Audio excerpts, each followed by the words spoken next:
సురవరం ప్రతాపరెడ్డి తెలుగు విశ్వవిద్యాలయం అవధాన విద్యా వికాస పరిషత్ సంయుక్త నిర్వహణలో 4వ అవధాన శిక్షణా శిబిరం మనం జరుపుకుంటున్నాము.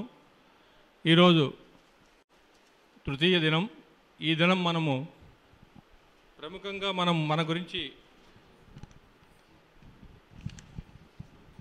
అవధాన శిక్షార్థులకు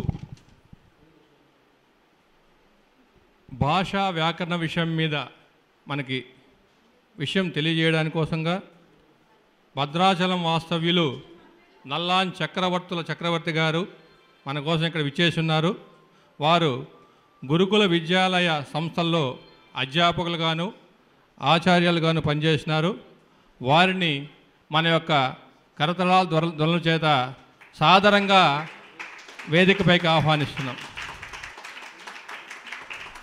అదేవిధంగా మనకు గురుతుల్యులు ఆముదాల మురళి గారిని, శతావధాని ఆముదాల మురళి గారిని సాదరంగా మన కరతల ధ్వనులతో అధ్యక్షత వహించాలిగా సామాన్యంగా మనవి చేసుకుంటున్నాం.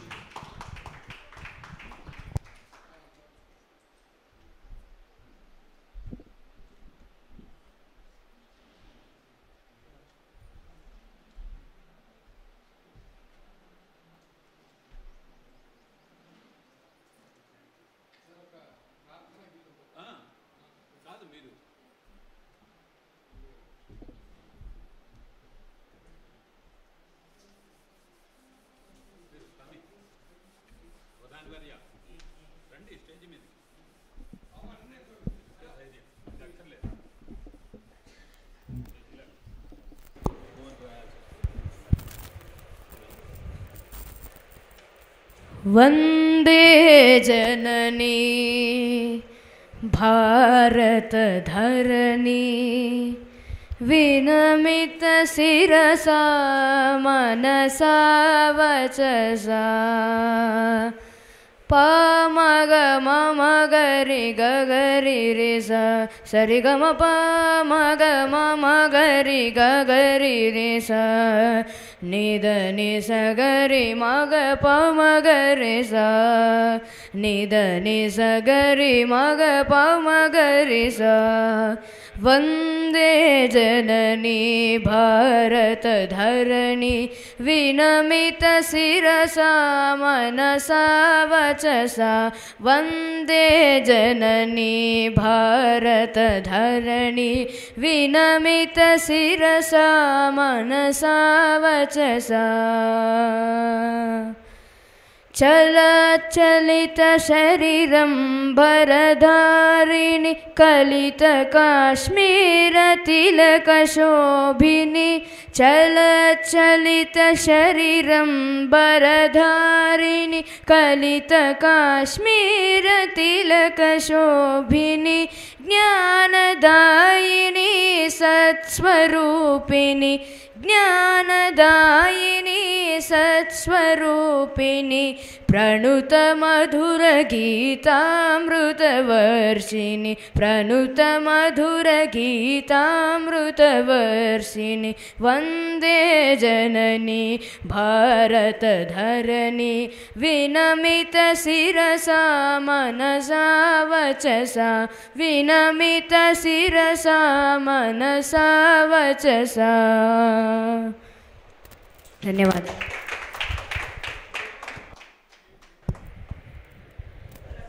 ధన్యవాదాలు సాహిత్. సంకీర్త్.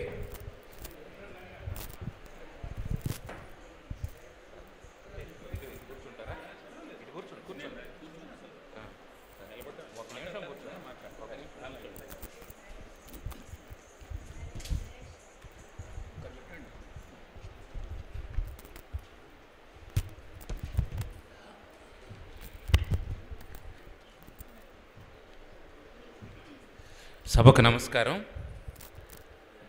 అవధాన విద్యా వికాస పరిషత్తు సురవరం ప్రతాపరెడ్డి తెలుగు విశ్వవిద్యాలయం సంయుక్త నిర్వహణలో జరుగుతూ ఉన్నటువంటి 4వ అవధాన శిక్షణ శిబిరంలో పాల్గొంటూ ఉన్నటువంటి శిక్షణార్థులకందరికీ స్వాగతం. మనం గత 2 రోజులుగా వివిధ అంశాల మీద అనేకమైనటువంటి తరగతుల్ని నిర్వహించుకున్నాం. ఇప్పుడు భాషా వ్యాకరణాంశాలు అనేటువంటి అంశం మీద మనకు అవగాహన కల్పించడానికి దయతో విచ్చేసి ఉన్నారు శ్రీమాన్ నల్లాన్ చక్రవర్తి గారు. వారు గురుకుల విద్యాలయ వ్యవస్థలో ప్రిన్సిపాల్గా పనిచేసి పదవి నివృత్తి చేసినటువంటి వారు పదవికైతే ప్రభుత్వం విరామం ఇచ్చింది, కానీ వారు మాత్రం బోధనకు ఇంకా విరామాన్ని ఇవ్వలేదు. భావనాప్రియ అనేటువంటి ఒక అద్భుతమైనటువంటి సముదాయాన్ని ఏర్పాటు చేసి ఆ సముదాయం ద్వారా వందలాది మంది శిష్యులకు భాష, వ్యాకరణం, ఛందస్సు నేర్పిస్తూ వందల కొలది పద్యాలు రాసేటువంటి వాళ్ళను తయారు చేస్తూ, కేవలం అంటే ఈ పద్యం రాసేదానికి ఒక గ్రూప్ తయారైందంటే వాళ్ళు పద్యం మీదనే ఎక్కువగా ఫోకస్ చేస్తూ ఉంటారు. వీరు అట్లా కాకుండా వివిధ సాహిత్య ప్రక్రియలైనటువంటి గజళ్ళు కావచ్చు, రుబాయిలు కావచ్చు, వచన కవిత్వం కావచ్చు, ఏదైనా సరే ప్రక్రియ ఏదైనా అందులో కవిత్వం ఉండాలి అనేటువంటి ప్రత్యేకమైనటువంటి మోటోతో వారు ఎంతో నిష్ఠతో భాషా సాహిత్యాలకు సేవ చేస్తూ ఉన్నారు. అటువంటి వారు మనకి ఈరోజు సభకు విచ్చేయడం చాలా ముదావహమైనటువంటి విషయం.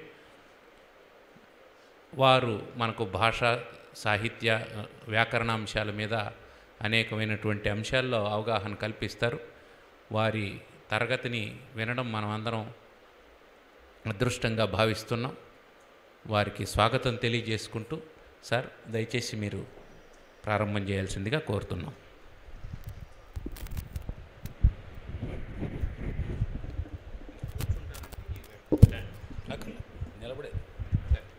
నమస్సభాయే.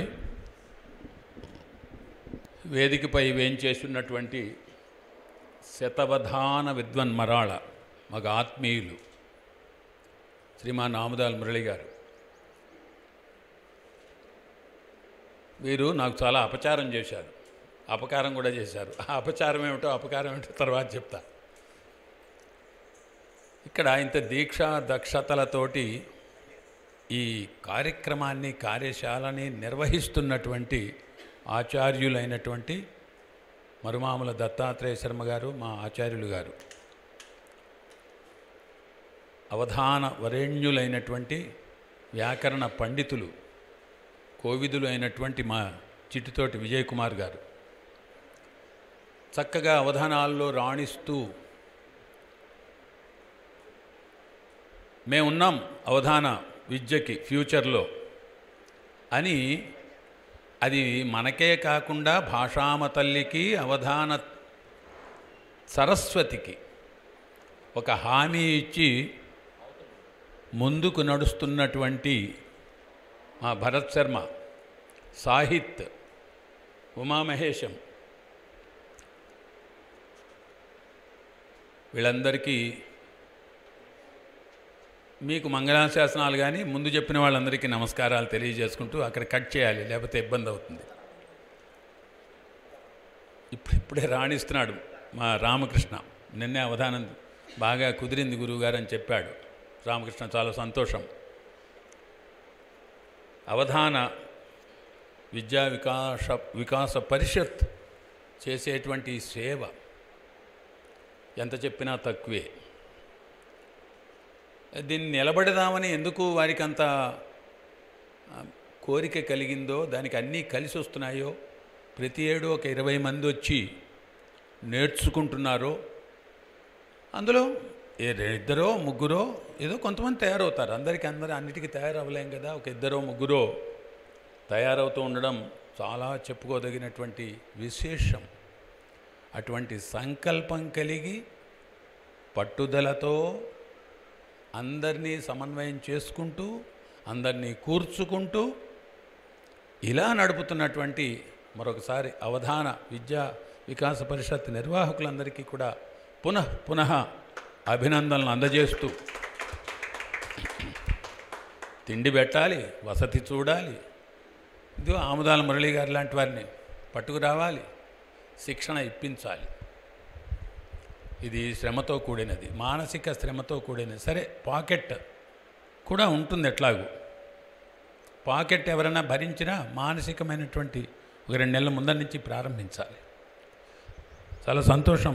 వీరు అన్నారు ఆముదాల మురళి గారు, వారి పాఠం వినడం మనం అదృష్టంగా భావిస్తూ అని. అది కాదు, నిజానికి మీ అందరి ముందు నిలబడి ఇలా చెప్పేటువంటి అవకాశం నాకు రావడం నాకు అదృష్టంగా భావిస్తున్నా.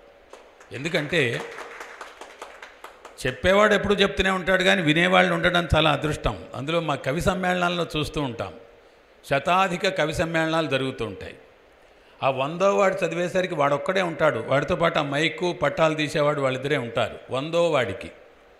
ఆ శతాధిక కవి సమ్మేళనాల్లో వినేవాళ్ళు కరువు పాపం. ఎవడిది వాడు చదవటం, కవిత్వం చదవటం, పక్కనే శాలువాల కౌంటర్ ఓపెన్ చేస్తారు, ఆ సర్టిఫికెట్స్ కౌంటర్ ఓపెన్ చేస్తారు, ఆ శాలువా కప్పించుకోవడం, సర్టిఫికెట్ తీసుకోవడం, వెళ్ళిపోవడం, ఆ ఫోటో ఒకటి ఉంటుంది. మరి అలా కాకుండా మేము వింటామని దూర ప్రాంతాల నుంచి, ఈ ప్రాంతం నుంచి కూడా, దూర ప్రాంతాల నుంచి కూడా వచ్చి ఇక్కడ ఓపికగా కూర్చుని సహనంతో ఈ స్టేజీ మీద ఉండి చెప్పే వాళ్ళ విషయాలన్నింటినీ వినడం, చెప్పే విషయాల్ని మీలాంటి చోట, ఇలాంటి చోట, మీలాంటి వారు ఉన్న చోట చెప్పడం ఒక సంతోషంగా, ఆనందకరంగా భావిస్తూ, నిజానికి నిన్నటిదాకా కూడా నాకు రాగలుగుతానా చెప్పలేనని గొంతు విపరీతమైన నొప్పి. క్లాసులు కూడా మానేశా నేను. దాదాపు 25 రోజులైంది క్లాసులు చెప్పడం మానేశా.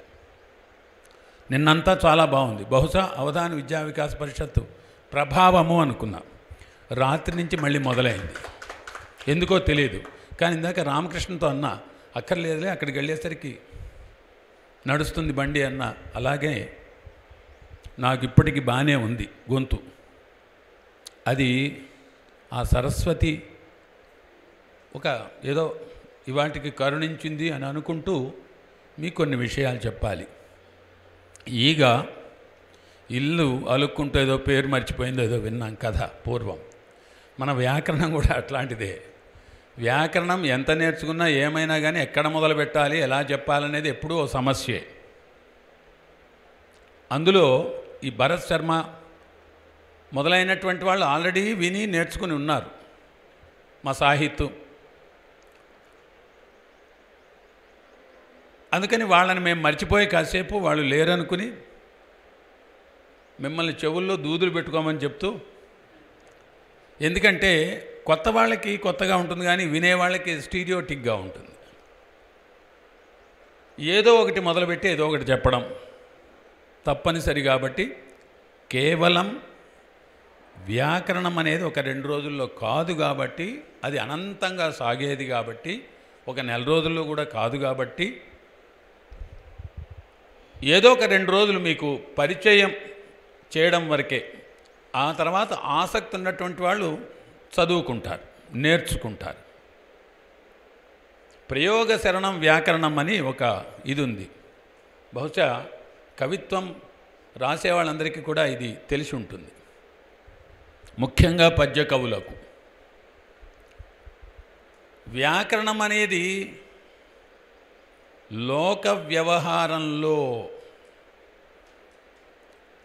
లేదా కావ్యాలలో, కవిత్వంలో, పూర్వ కావ్యాలలో, పూర్వులు రాసిన కవిత్వంలో ఏ ఏ పదాలు కలిస్తే ఏ ఏ మార్పులు జరుగుతాయి, ఏ ఏ సందర్భాల్లో పదాలు ఏ ఏ కొత్త రూపాన్ని సంతరించుకుంటాయి అనే విషయాన్ని తెలియజేస్తుంది వ్యాకరణం. అంటే అది వివరణ.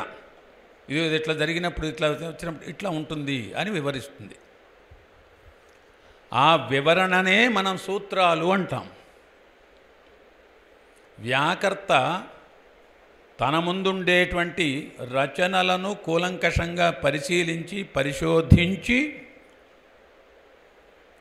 ఒకే తరహాలో ఉండేటువంటి కలిసినటువంటి పదాల్ని లిస్ట్ అవుట్ చేసుకుని పట్టిక రాసుకుని, ఓహో ఇలా జరిగినప్పుడు, ఇలా కలిసినప్పుడు ఈ మార్పులు జరుగుతున్నాయి, ఇక్కడ ఇలా జరిగినప్పుడు ఈ మార్పు జరుగుతోంది అని భాషలో పదాలు కలిసినప్పుడు జరిగేటువంటి మార్పుల్ని వివరణాత్మకంగా వ్యాకర్త చెప్తాడు. దాన్నే మనం వ్యాకరణ సూత్రాలు అనుకుంటాం. ఆ వివరణే వ్యాకరణ సూత్రాలు. ఇప్పుడు ఉదాహరణకి ఒకటి చెప్పి మీకు అర్థమయ్యేట్టు మళ్ళీ ముందరికి వెళ్దాం. క్రొత్త ప్లస్ వెలుగు అని ఉంది, రెండు పదాలు కలిశాయి. క్రొత్త అంటే న్యూ, వెలుగు లైట్. క్రొత్త ప్లస్ వెలుగు కలిస్తే క్రొత్త వెలుగు అని రాయకూడదు, అని అనకూడదు. చెప్పు, క్రొవ్వెలుగు అనాలి. క్రొత్త వెలుగు అని రాస్తే తప్పేమిటండి అంటే చెప్పలేము.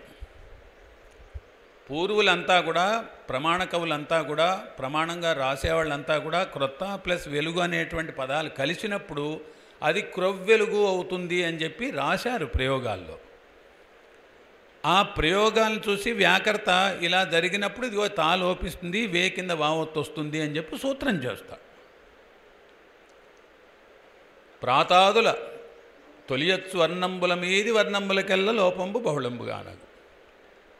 క్రొత్తాదుల, అది క్రొత్తాదులకు కూడా వర్తిస్తుంది, అదో సూత్రం. అలాగా అంచేత నేను క్రొత్త వెలుగు అని రాస్తానంటే తప్పు అనడానికి వీల్లేదు.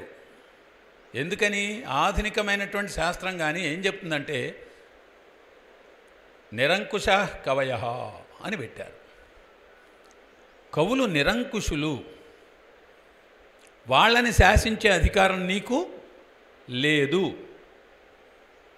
వ్యాకర్త వాళ్ళని శాసించే అధికారం లేదు. వాడే ప్రయోగం చేశాడో దాన్ని చూసుకుని నువ్వు వ్యాకరణం నిర్మించుకో అని చెప్పారు. అది ప్రయోగ శరణం వ్యాకరణం స్పిరిట్. ఇవన్నీ ఎప్పుడొచ్చాయి? ప్రయోగ శరణం వ్యాకరణం నిరంకుశ కవయ ఎప్పుడొచ్చాయండి? ఎప్పుడో ఎప్పుడో ఎప్పుడో. అంటే వాళ్ళకి శబ్దం మీద, శాస్త్రం మీద, భాష మీద, పూర్వకావ్యాల మీద ఒక అథెంటిసిటీ ఉండేది. పరిపూర్ణ నిష్ణాతులై కవిత్వం రాసేవారు. భాషాశాస్త్రం తెలిసేది, సంధులు సమాసాల వ్యాకరణం తెలిసేది, అలంకార శాస్త్రం తెలిసేది, పూర్వకావ్యాలు బట్టేసేవారు, వల్ల వేసేవారు, ప్రయోగాలు చూసేవారు, ధ్వనిశాస్త్రం చదివేవారు. అన్నీ తెలుసుకున్నాక, శాస్త్రాల్లో పరిపూర్ణమైన పాండిత్యం వచ్చాక అప్పుడు కావ్యాలు రాసేవారు. మరి ఇప్పుడు అవకాశం ఉందా? అవకాశం లేదు. భాషే పూర్తిగా రావటల్లా, పదాలే పూర్తిగా రావటల్లా, పదాలు పూర్తిగా రావటల్లా.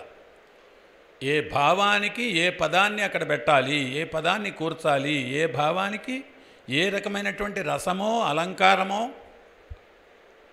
ధ్వనో,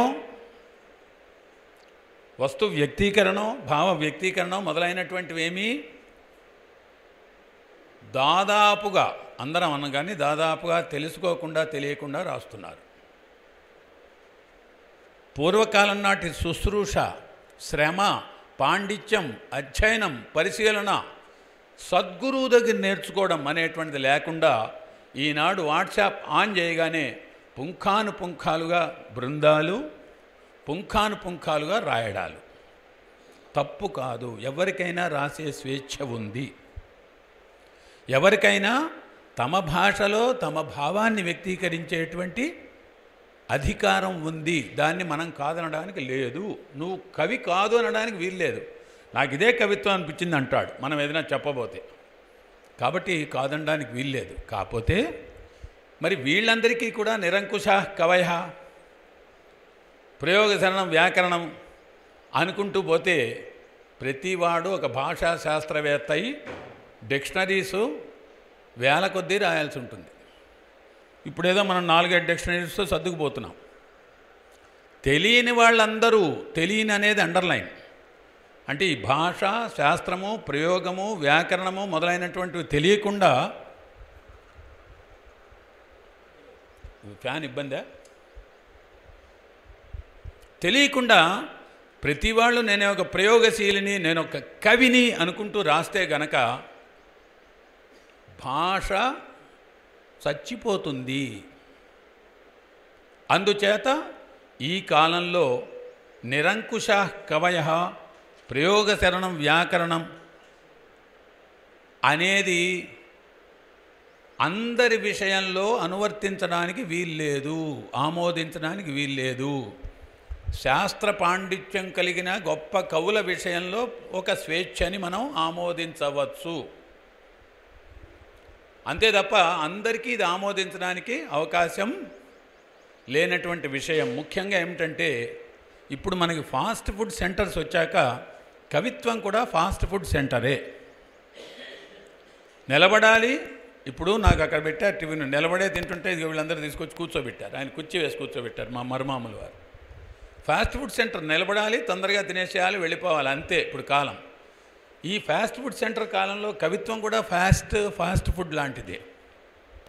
వాడికి నువ్వు అలంకారాలు చదవాలి, శాస్త్రం చదవాలి, వ్యాకరణం తెలుసుకోవాలి, భాష అంతా నేర్చుకున్నాకనే, పూర్వ కావ్యాలు అధ్యయనం చేశాకనే నువ్వు రాయాలి అంటే కుదరదు. కాబట్టి కాలం మారింది, కాబట్టి కాలంతో పాటు ఈ రూల్స్ మారుతాయి.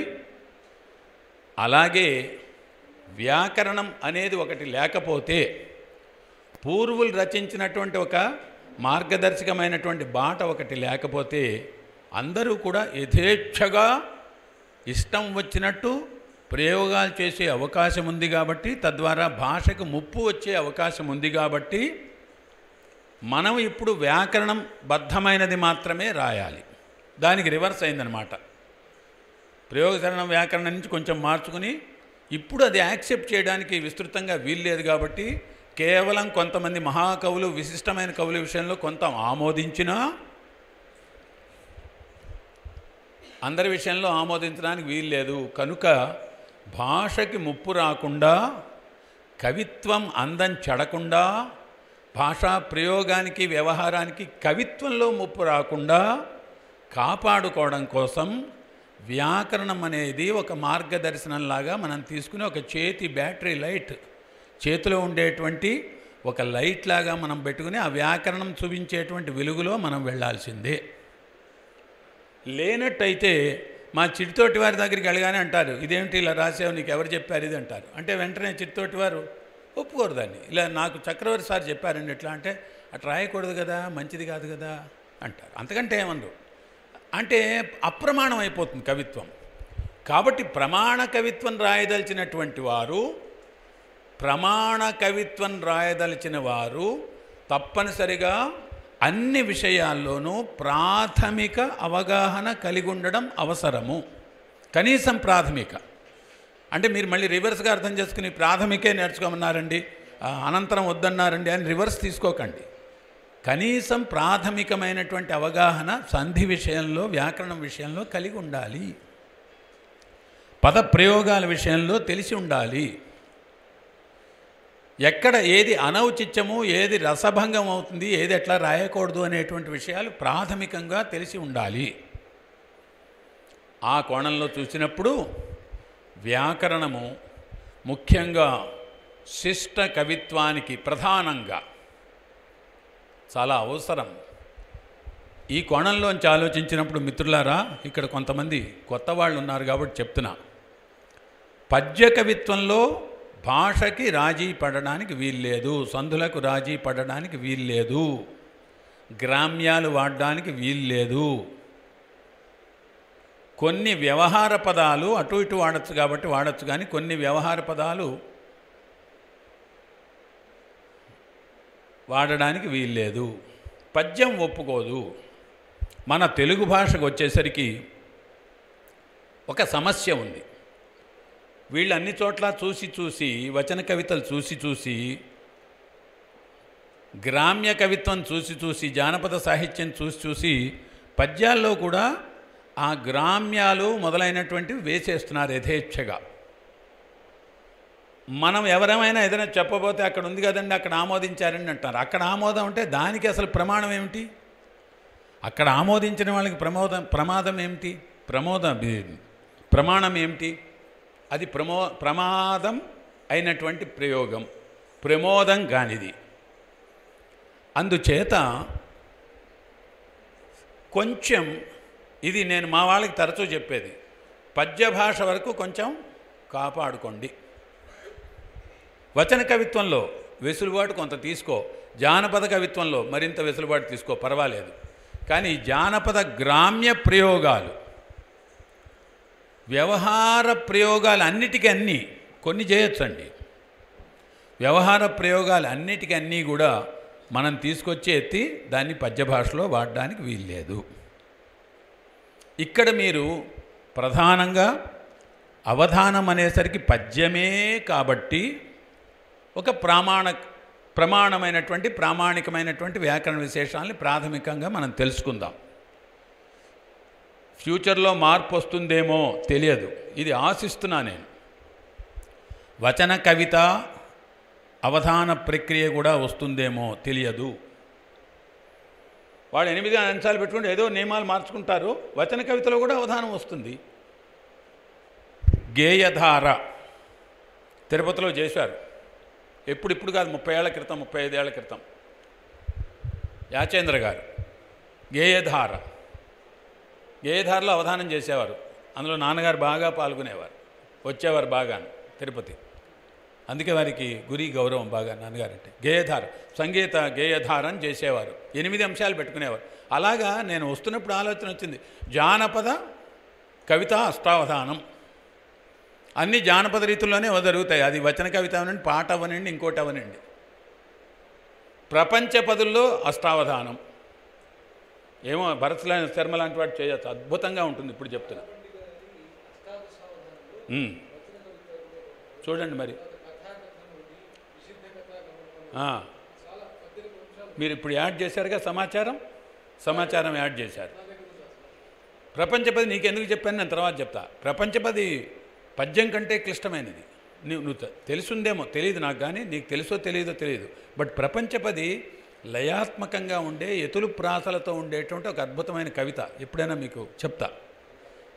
ఈ ప్రపంచపదిలో రాయొచ్చు, అష్టావధానం చేయొచ్చు. నువ్వు ఇలాంటి మేధావి చేయాలి, సాహిత్య చేయాలి, మీరు అదొకటి తిరుగుబాటు చేయాలి.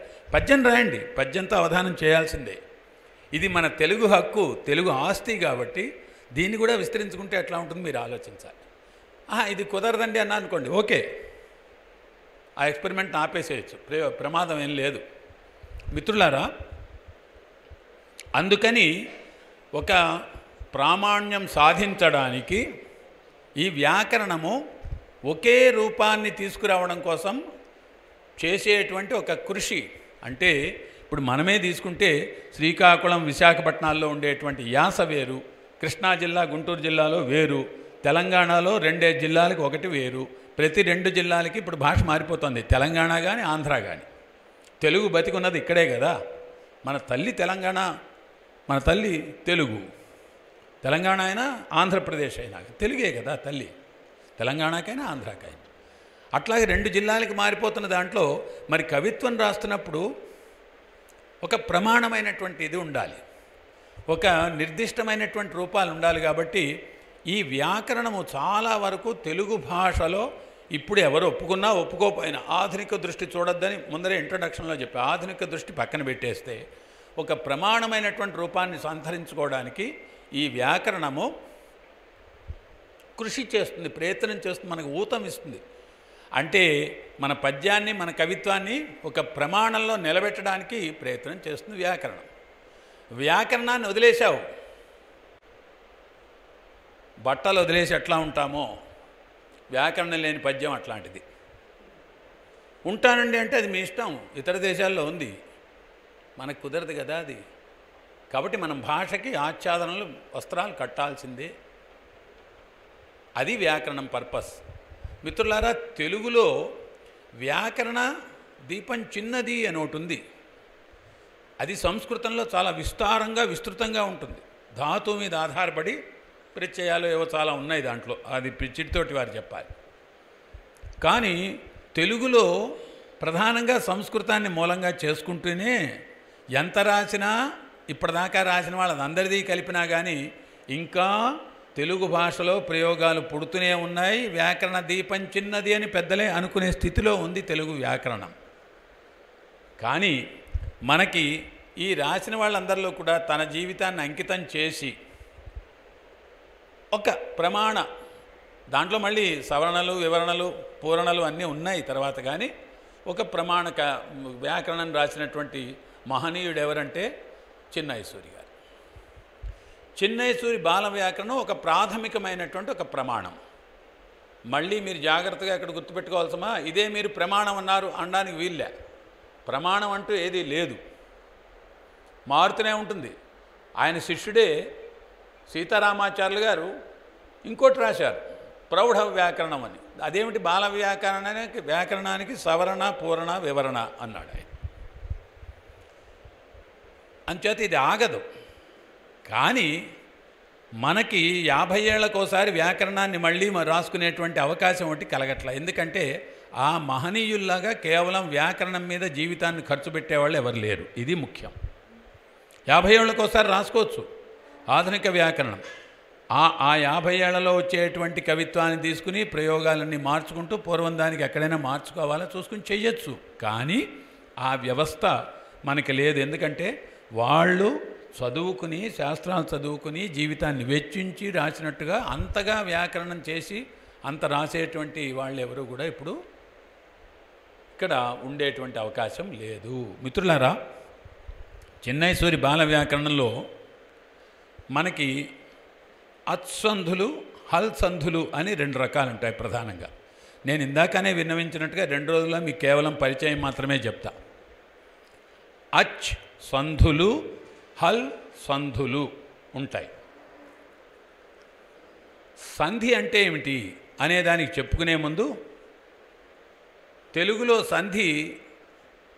సంధి అంటే పదాలు కలిసినప్పుడు జరిగే మార్పు అనుకుందాం అవగాహన కోసం. సంధి అంటే కలవడం. ఏం కలవడం? పదాలు కలవడం.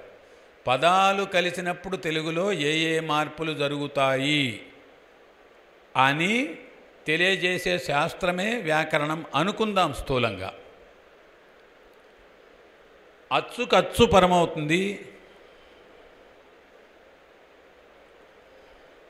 ఎవరన్నా రాసుకుంటున్నారేమో అని ఆగుతున్నా, అంతే. అచ్చుకు హల్లు పరమవుతుంది.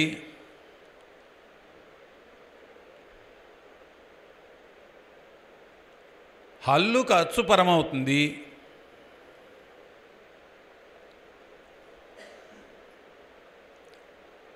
హల్లుకు హల్లు పరమవుతుంది. ఈ 4 రకాలుగా ఉంటుంది సంధి తెలుగులో. ఇంకెంతకంటే ఏం లేదు, మీకు వ్యాకరణం వచ్చేసినట్టే పో. అయితే ఈ అచ్చుకి అచ్చు, ఏ అచ్చుకి ఏ అచ్చుపరమైతే ఏ మార్పు జరుగుతుంది, ఏ హల్లుకి ఏ అచ్చుపరమైతే ఏ మార్పు జరుగుతుంది, ఏ హల్లుకి ఏ హల్లుపరమైతే ఏ మార్పు జరుగుతుంది, ఏ అచ్చుకి ఏ హల్లుపరమైతే ఏ మార్పు జరుగుతుంది అనేదే వ్యాకరణ శాస్త్రం ప్రధానంగా. ఒక విభక్తి, ప్రత్యయాలు, కారకాలు, ధాతువుల ప్రత్యయాలు అవి తీసేస్తే ఇంతవరకు మనం ప్రాథమికమైనటువంటి వ్యాకరణం. ఈ ప్రాథమికమైనటువంటి వ్యాకరణంలో చిన్నయసూరి గారు సంధి అంటే ఏమిటి అని ఒక నిర్వచనం ఇచ్చారు. సార్, నా టైం ఎన్నింటి దాకా? నా పేక నొక్కేయాలి మీరు అవగానే.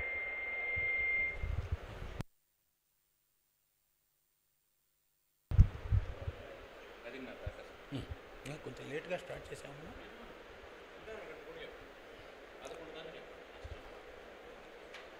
ఎక్కడి దాకా ఏం చెప్తున్నా? పూర్వ పరస్వరంబులకు పరస్వరం బేకాదేశం బగుట సంధి అనంబడు. అది ఆయన సూత్రం. సంధి అంటే ఏమిటయ్యా అన్నారు. పూర్వ పరస్వరంబులకు, పరస్వరంబు ఏకాదేశం బగుట సంధి అనంబడు.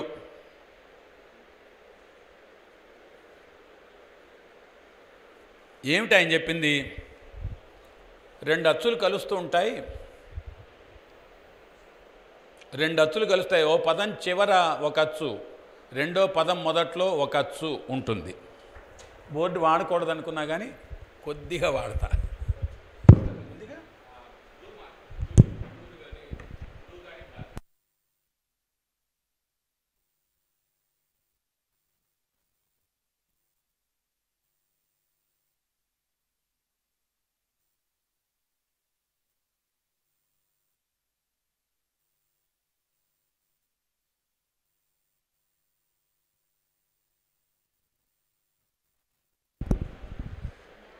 ఇప్పుడు రాముడు అనే పదం ఉంది, అతడు అనే పదం పరమైంది. రాముడు అనే పదానికి అతడు అనే పదం పరమైనప్పుడు, కలిసినప్పుడు రాముడు అంటే పదం చివర ఊ అనేది ఉంది. ఇక్కడేముంది? ఊ ఉంది. నా పాఠం ఆవు కూడా వింటుందండో, అందుకే అవును అవును అంటుంది. అది మీకంటే బాగా రెస్పాండ్ అవుతుంది. శిశురు వేతి ఏదో వేతి గానరసం నేను పాట పాడకపోయినా కానీ దానికి బాగా అర్థం. అతడులో ఆ ఉంది. 2 అచ్చులు కరుస్తున్నాయి ఇక్కడ. ఇందులో పూర్వస్వరం అంటే ఇది మొదటి అచ్చు. స్వరం అంటే అచ్చు, స్వయంగా ధ్వనించేది కాబట్టి స్వరం, స్వయంగా రవిస్తుంది, ధ్వనిస్తుంది కాబట్టి హల్లు అట్లా ఉండదు. హల్లుని పలకాలంటే అచ్చు కలవాల్సిందే, స్వరం కలవాలి. దీన్ని స్వయంగా పలుకుతుంది కాబట్టి దీన్ని స్వరం అన్నారు. ఇది పూర్వస్వరం. ఈ రెండో స్థానంలో ఉన్నది పరస్వరము అంటాం. పరస్వరం రెండోది. పూర్వము పరము కదా. పూర్వస్వరము పరస్వరము అంటే మొదటి అచ్చు రెండో అచ్చు. పూర్వ పరస్వరంబులకు ఈ రెండిటికి కూడా కలిపి పరస్వరంబు.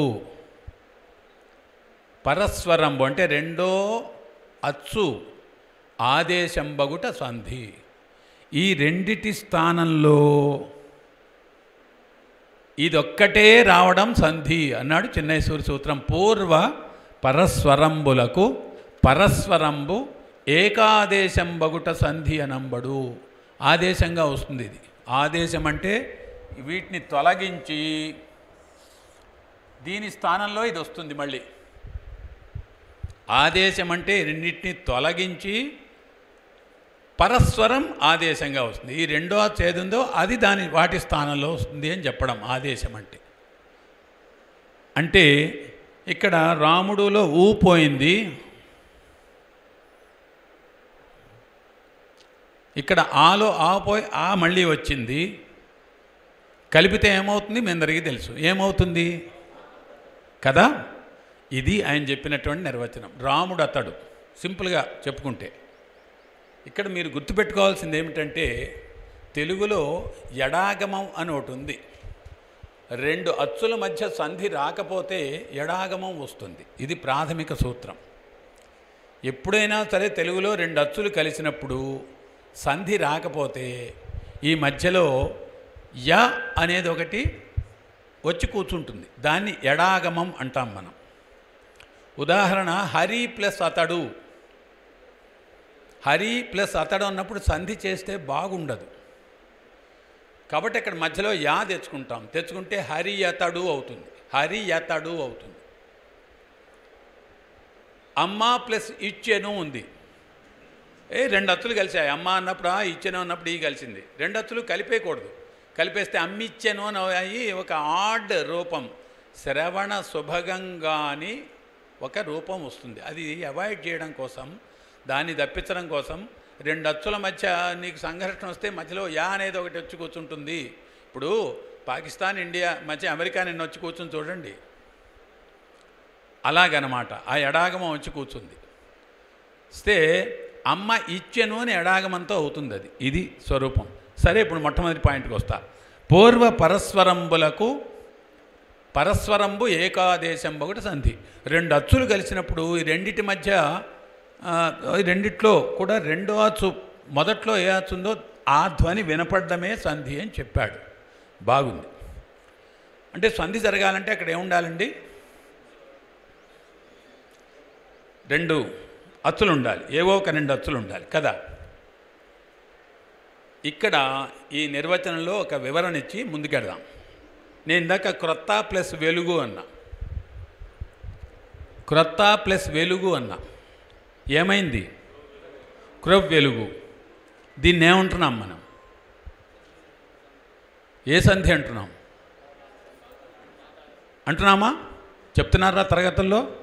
అలాగే చెప్తున్నారా? ఇప్పుడు మనకి డౌట్ రావాలి.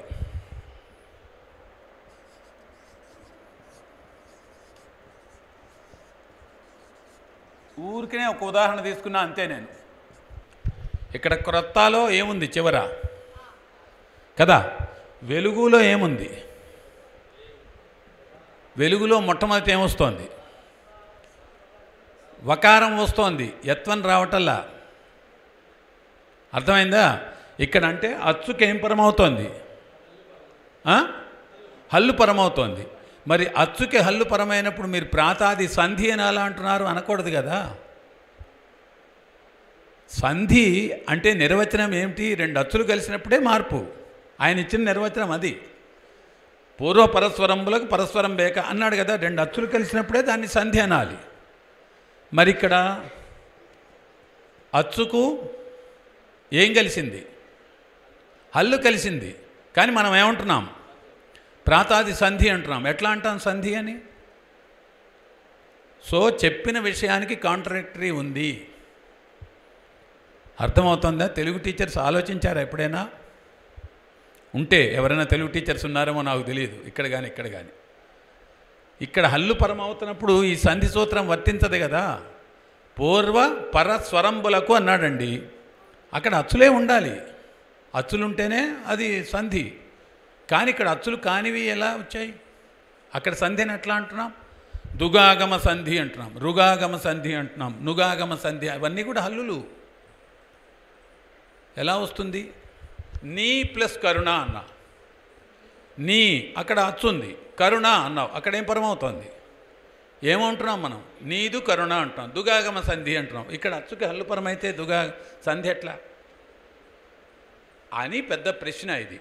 సో చిన్నయ్య సూరి తాను ఇచ్చినటువంటి నిర్వచనానికి ఇక్కడ కొంత భిన్నంగా ఉంది. ఇందాక నేను చెప్పింది ఒకసారి చూడండి. హల్లుకు హల్లు పరమవుతుంది, హల్లుకు అచ్చు పరమవుతుంది, ఇది కూడా ఇచ్చా చూడండి మీకు. దాన్ని కూడా సంధి అంటామని చెప్పా. కానీ ఈ నిర్వచనానికి దానికి సరిపోదుగా. 4 రకాల సంధులు అని చెప్పుకున్నాం కదా, దీనికి దానికి సరిపోదు. కానీ చిన్నయ్య సూరి సూత్రంలో చెప్పకపోయినా 2 విషయాలు చెప్తున్నా, బాగా గుర్తుపెట్టుకోండి, బాగా తెలుగు వాళ్ళకి బాగా పనికొస్తుంది ఇది. ఒకటి, ఇవన్నీ కూడా సంధి పరిచ్ఛేదంలోనే చెప్పబట్టి ఈ హల్లులు కలవడం, అచ్చులు హల్లులు కలవడం, హల్లులు అన్నాను, అచ్చు హల్లు అన్నా కదా, రకరకాలు చెప్పా కదా. ఇవన్నీ కూడా, ఈ మార్పులన్నీ కూడా సంధి పరిచ్ఛేదంలో చెప్పబట్టి దానికి మనం దుగాగమన్, నుగాగమన్, రుగాగమన్, టుగాగమన్ చేర్చుకుంటున్నాము. ఇది ఒకటోది.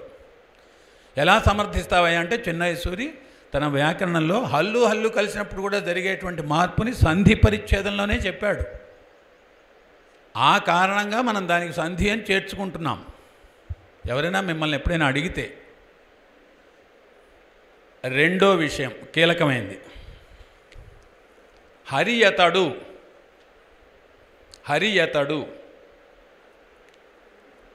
నిద్రవోయే.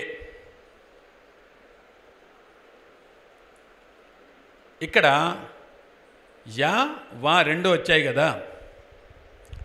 ఇలాంటి చోట్ల సంధివశంబున వచ్చిన ఎవలు కానీ వేరే కాదు అని చెప్తాడు. స్వతసిద్ధములైన ఎవలు కాదు అని చెప్తాడు చిన్నయ్య సూరి ఒక చోట. హరి అతడు నిద్రపోయిన ఏదో ప్రయోగం ఓయే ఇచ్చి ఆయన ఒక చోట చెప్తాడు, అక్కడ ఆయన కమిట్ అయ్యాడు, ఇంకెక్కడా కమిట్ కాలే ఆయన. సంధివశంబున వచ్చిన యా వాలు కానీ స్వతసిద్ధ ఎవలు కాదు అని చెప్తాడు ఆయన. సో సంధివశంగా ఎవలు రావడం అనేది ఆయన ఒప్పుకున్నాడు, ఆయనే చెప్పాడు. కాబట్టి ఇవన్నీ కూడా సంధి కిందే ఆయన యాక్సెప్ట్ చేసినట్టు ఈ 2 దీంతో చెప్పుకోవాలి. చాలా కీలకమైనవి ఇవి. అందువల్ల ఎవరైనా ప్రశ్నిస్తే నాకు తట్టినవి వింతే. ఒకటేమిటే సంధి పరిచ్ఛేదంలో చెప్పాడు కాబట్టి ఆయన అదే కాదు, హరి అతడు మొదలైన చోట్ల సంధివశంబన వచ్చిన ఎడాగమం కానీ అన్నాడు. అంటే సంధి లేని చోట సంధి కూడా చెప్పి ఆయన చెప్పాడు. ఎడాగమ సంధి అంటున్నాం కదా మనం, ఎడాగమం అంటా నేను, ఎడాగమ సంధి అంటున్నాం కదా. కాబట్టి అది సూరి ఒప్పుకున్నాడు అని బలంగా శాస్త్ర ఆధారంతో మనం చెప్పుకోవచ్చును. మిత్రులారా, ఇంతకీ సంధి గురించి క్లుప్తంగా మీకు పరిచయం చేశా. టైం ఎంత అయింది ఒకసారి చెప్తుండు. 11:01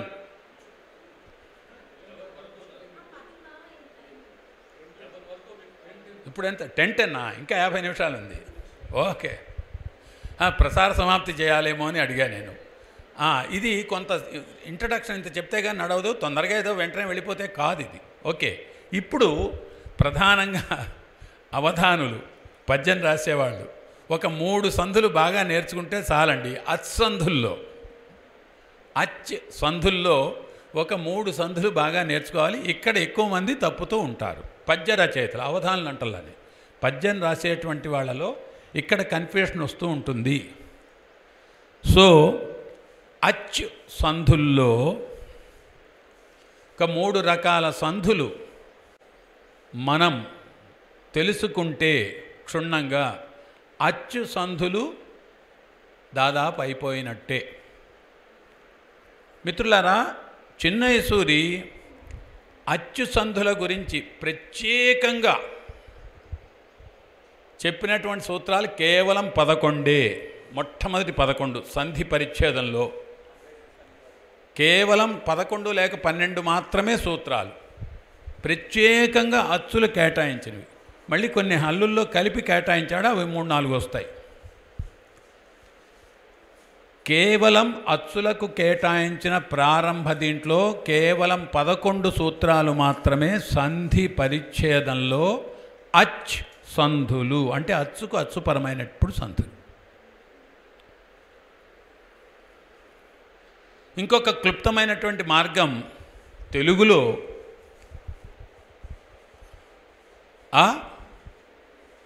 ఈ 3 అచ్చులు ఉన్నప్పుడు మాత్రమే సంధికి అవకాశం ఉంటుంది తప్ప మొట్టమొదటి పదం చివర ఈ ఉ అత్తు ఇత్తు ఉత్తు ఈ 3 పదాలు ఉన్నప్పుడు మాత్రమే తర్వాత దేంతో అయినా సంధి అవ్వడానికి అవకాశం ఉంటుంది తప్ప ఇప్పుడు నేను చెప్పేది సంధులు అని మర్చిపోకండి. మళ్ళీ చెప్తున్నా. మళ్ళీ మీరు దేనికో ఎప్పుడో కలుపుతారు, అట్లా కలపకూడదు. సంధులకు మాత్రమే చెప్తున్నా. మొట్టమొదటి పదం చివర ఈ ఉ ఈ 3 అచ్చులు వచ్చినప్పుడు మాత్రమే తర్వాతి పదాల మొదట్లో అచ్చు ఉంటే అక్కడ ఏం జరుగుతుంది అనే దానికి అవకాశం ఉన్నది. అలా మార్పు జరుగుతుంది కాబట్టి ప్రధానంగా తెలుగులో అత్వసంధి, ఇత్వసంధి, ఉత్వసంధి 3 మాత్రమే ప్రధానంగా ఉంటాయి సంధులు. ఉత్వసంధి, యత్వసంధి, ఏత్వసంధి, ఐత్వసంధి అని ఉండవు. కాబట్టి ఈ 3 అచ్చులు పదాల మొదట ఉన్నప్పుడు, మొదటి పదాల చివర ఉన్నప్పుడు మనం కొంచెం అలర్ట్గా ఇక్కడ ఏం మార్పు జరుగుతుంది అని తెలుసుకుంటే సంధులు గట్టెక్కినట్టే లెక్క. రేరెస్ట్ ఆఫ్ ది రేర్లో దీర్ఘాక్షరాలకు 1-2 చోట్ల జరుగుతుంది. ఇప్పుడు ఉదాహరణ చెప్తా, అది మీకు చెప్తే ముందరే అర్థమవుతుంది. ఓహో ప్లస్ ఓహో అక్కడ సంధి జరుగుతుంది, అది రేరెస్ట్ ఆఫ్ ది రేర్. అయ్యో ప్లస్ అయ్యయ్యో అక్కడ జరుగుతుంది. అందుకే ప్రధానంగా ముఖ్యంగా ఎక్కువగా ఉంటుంది. ఇది రేరెస్ట్ ఆఫ్ ది రేర్. అవి తర్వాత చెప్పుకుందాం, పక్కన పెట్టండి. ఈ ఉ అనే అచ్చులు ఉన్నప్పుడు మాత్రమే అచ్చంధి దగ్గర మనం జాగ్రత్త పడాలి. తర్వాత కూడా అచ్చు పరమైనప్పుడు. ఇప్పుడు చిన్నయసూరి ఏం చేశాడంటే ఊతోటి ప్రారంభించాడు. ఉత్తున కచ్చు పరంబగునప్పుడు సంధియగు అన్నాడు.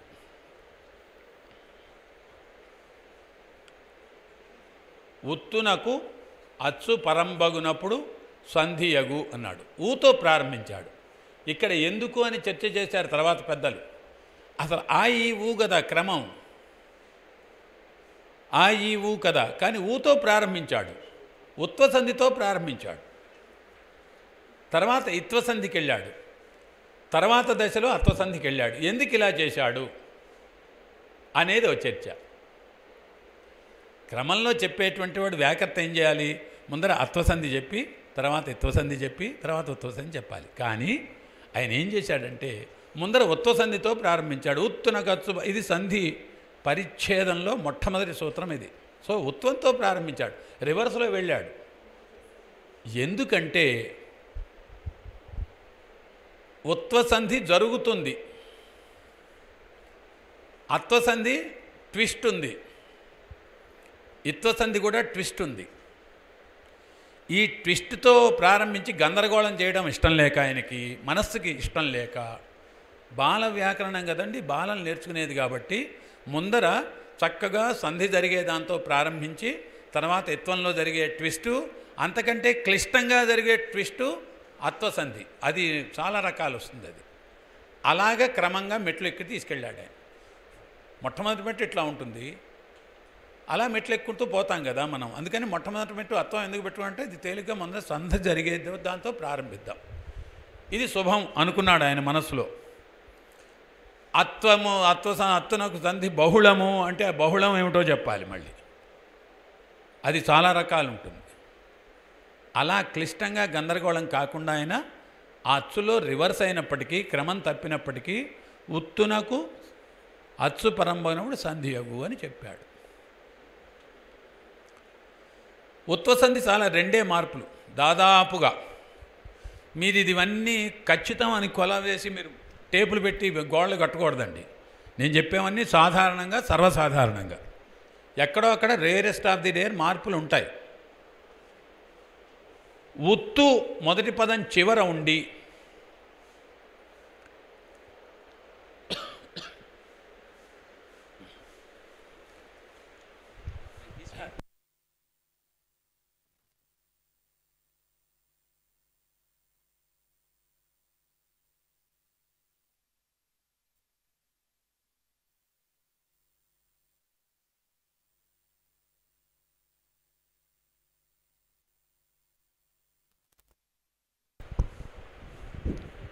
మిత్రులారా, ఇక్కడ ఇంకో విషయం చెప్పాలి.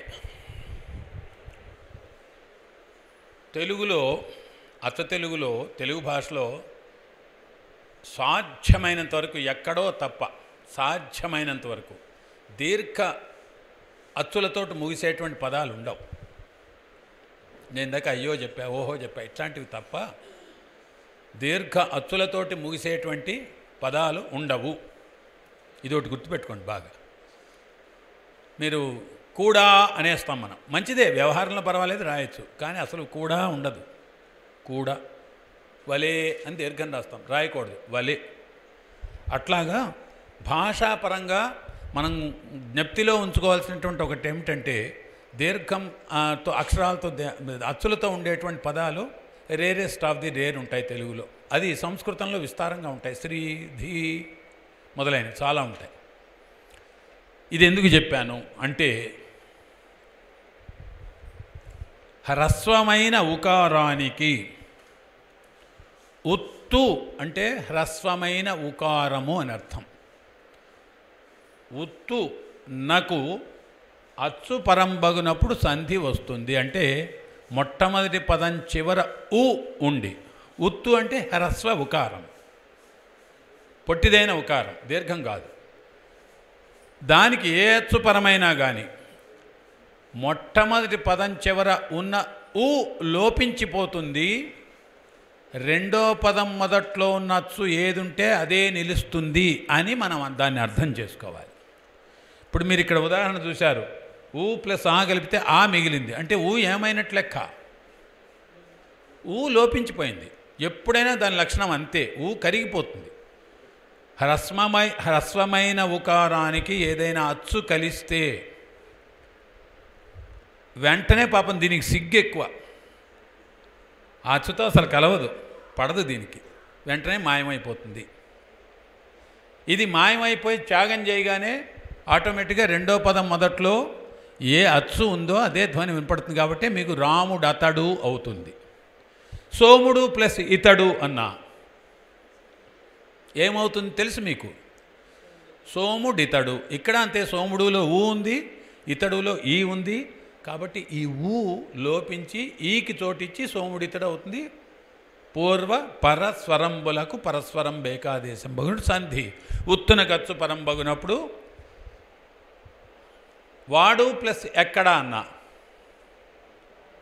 వాడు ప్లస్ ఎక్కడ అన్న, వాడు ఊ ఉంది, ఇక్కడ ఏ ఉంది కాబట్టి వాడెక్కడ అవుతుంది. ఇక్కడ మళ్ళీ ఊ లోపిస్తుంది.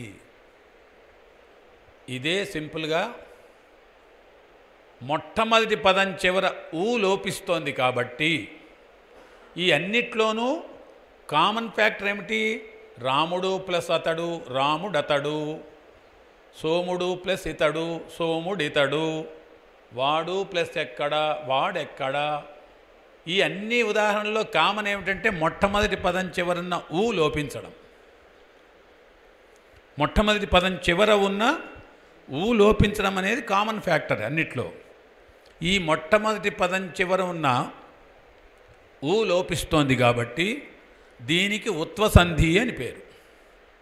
ఇది ఎందుకు వచ్చిందంటే ఉత్వసంధి అని పేరు, మొట్టమొదటి పదం చివర ఉండేటువంటి ఊ లోపిస్తోంది, ఉత్వం లోపిస్తోంది కాబట్టి దీనికి ఉత్వసంధి అని పేరు.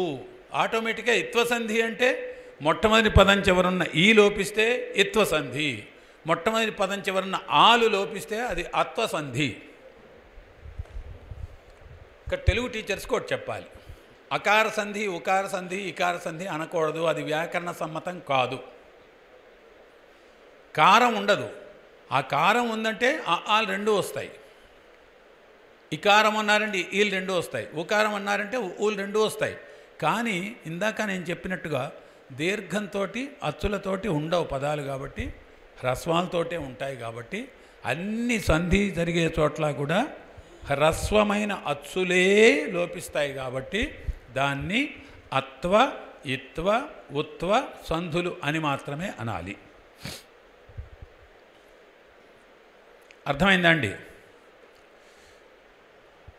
ఇది ఉత్వసంధి. సో మనం ఎప్పుడు చేసినా కానీ మన వాళ్ళు పద్యాల్లో రాస్తూ ఉంటారు, ఆధునికంగా నేర్చుకునేటువంటి వాళ్ళు యథేచ్ఛగా ఎడాగమాలు పెట్టేస్తారు. గణం కావాలంటే గురులఘువుల్లో లఘువు కావాలంటే ఎడాగమం.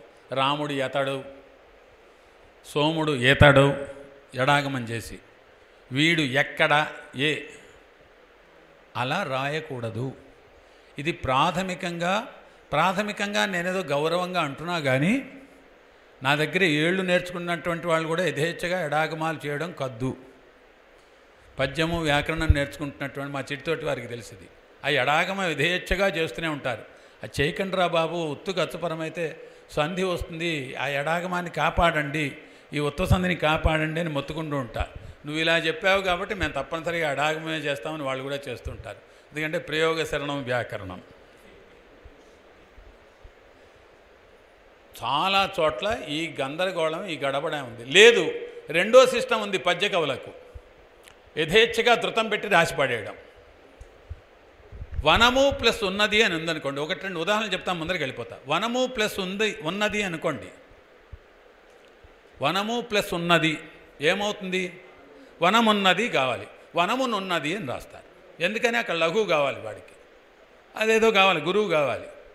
నున్నదిలో నువ్వు నా వల్ల నువ్వు గురువు అవుతుంది కాబట్టి అది కావాలి. నున్నది ఎందుకురా అట్లా, ఎందుకు మీ ధృతం ఎక్కడి నుంచి వస్తుంది? అంటే మాకు అక్కడ గురువు కావాలంటే నువ్వు రాసేయడమేనా? ధృతం ఎక్కడి నుంచి వస్తుంది? అట్లా రాయకూడదు కదా.